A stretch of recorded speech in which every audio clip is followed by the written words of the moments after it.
Hello there YouTube and welcome. I am Davros and I'm a Whovian, and today I'm just giving you a whole series overall on the 11th series of Doctor Who. So, this has been the first season of Jodie Whittaker's Doctor, and it's been the first full series of the Chris Chibnall era. So, first of all, this series, it's had a big massive change.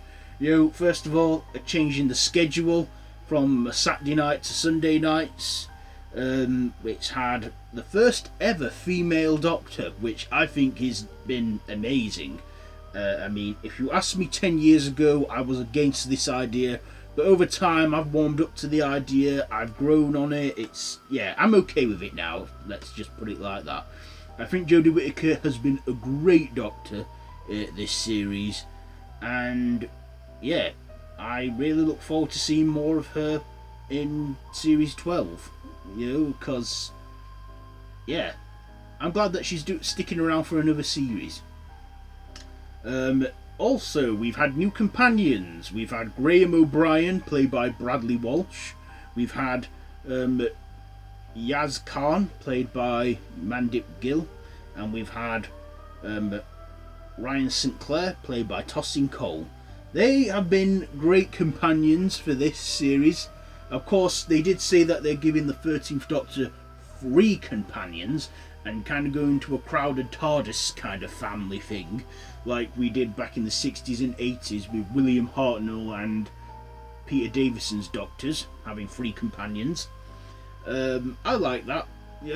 I love the character of Graham. He has been great in this series. He's been a fun character and yeah, he's been good in this. Of course, it's not his first time in the Whoniverse. He did appear in the spin-off, The Sarah Jane Adventures, as a evil clown and a shape-shifting alien entity. The character of Ryan, I've liked him. He's been okay, and that little underdeveloped here and there, but he's grown on me gradually, and he's been okay, and that, and stuff. Yaz. Now, Yaz, I feel that we haven't seen all of her yet. I mean, in certain episodes, we have seen what she can do, we have seen what she's like as a character, but I just feel that she's had the least development out of all the companions. Yeah, Yaz, I feel that she could have a bit more development, and I really want to see a lot more of what she can do, because she's just felt like an extra really along for the ride, and Amy McLean has said this in her reviews of this series. But yeah, excuse me, whether it's like Chris Chibnall has too many characters to work with, maybe he should cut it down, I don't know, but yeah, Yaz, I feel, hasn't been the strongest character this series. I've also liked our guest stars we've had this series. We've had up to loads, for like, we've had like Alan Cummings as King James. We've had Mark Addy, Lee Mack, Ailey from Coronation Street. We've had loads, and and there's been good episodes and there's been bad episodes. I mean, not all of them have been terrible per se. I mean, I think the episodes have been great in this series. We had a great opener.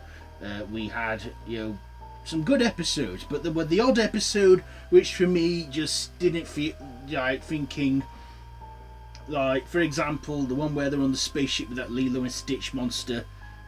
That was probably my least favourite episode this series, and that. So the writing, I guess, could be a little better. Whether it's because I've been used to Stephen Moffat's writing for so long, with the teasers and the complications, I don't know. I just feel that the writing needs, the writing's been there. It's been good. It just feels like it could have a little bit more improvement in that. Because Chris Chibnall, he hired a whole team of new writers in that for this series. I feel if we could bring back some writers from the previous series and that, get them in there in the mix. It could do better, but this series, I'm not saying it has done worse, and it's done some improvements. It's took risks, I'll give it that. It has taken some risks, and for that I applaud it. So, you know, it's been great. You know, for the new stuff that they've been going for, the new material they've been trying out with this, and it has paid off to a degree. Oh, and one little thing I forgot to mention as well. I've also liked that it's had a few episodes in Sheffield, because the first episode was set in Sheffield, Arachnids in the UK was set in Sheffield, and I like that. And it even premiered at the Moor Sheffield. And, you know, I've never been more happy or proud to live in Sheffield than I have right now. You know, one of my favourite TV shows actually being right on my doorstep. You know, I like that. Oh, you should come to Sheffield sometime. We have well nice markets. Now, another thing I have about this series. No classic monsters this series. Yeah.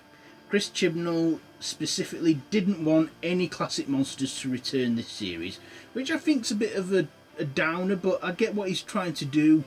You know, he's trying to keep it fresh, you know, trying to not let it go stale, because, you know, every series we've had, like,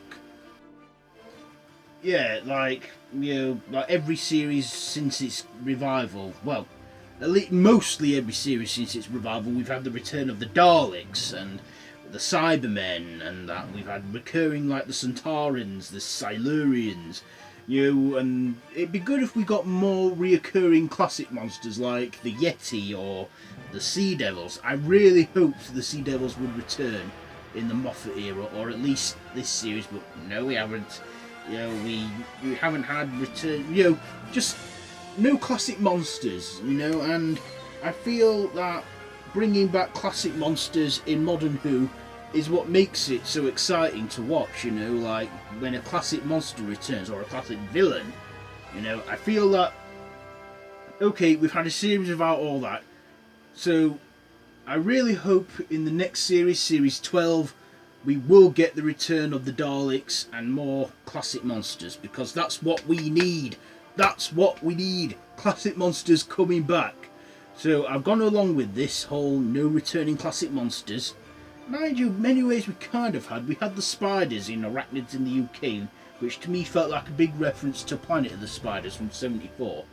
But, yeah, I really, you know, now that we've had a series where we've had no classic monsters back, I really hope we do in the next series. At least bring the Daleks back, because it's the Doctor's greatest enemy. I want to see how the Daleks would deal with the Doctor now, how they would react if she, now that she's female. Excuse me, my voice is beginning to strain now because I've been talking. But yeah, I want to see how Jodie Whittaker would handle the Daleks. So yeah, let's see them back at least. You know, and maybe in future series have the Daleks back. So has this been a great series? Yeah, it's been good but not brilliant, but I've enjoyed every minute of it. I've, you know, tuned in every week, so yeah, it's been an okay series. So if I had to rate this, I'm not going to rate it out of 5 because it's too small a number. I think I'm going to give Doctor Who Series 11 I think I'm going to give Doctor Who Series 11 a 7 out of 10. Yeah, 7 out of 10. I think that's a fair enough score. It's just my personal opinion, okay? No one has to agree with it, it's just my opinion. So yeah, 7 out of 10 for Doctor Who Series 11. So that has been my series overview on Doctor Who Series 11. Let me know down in the comments below, what have you thought to Doctor Who Series 11? So yeah, if you like this video, be sure to give it a big thumbs up. And to you know, subscribe to my channel if you haven't already, and to hit that notification bell, and to share with your friends. All my social media links are linked down below in the description, so be sure to check all that out. And yeah, I will be, you know, Jodie Whittaker's Doctor will be back New Year's Day for a New Year's special, so I shall be reviewing that too. So yeah, until next time, run for your life. Let's see.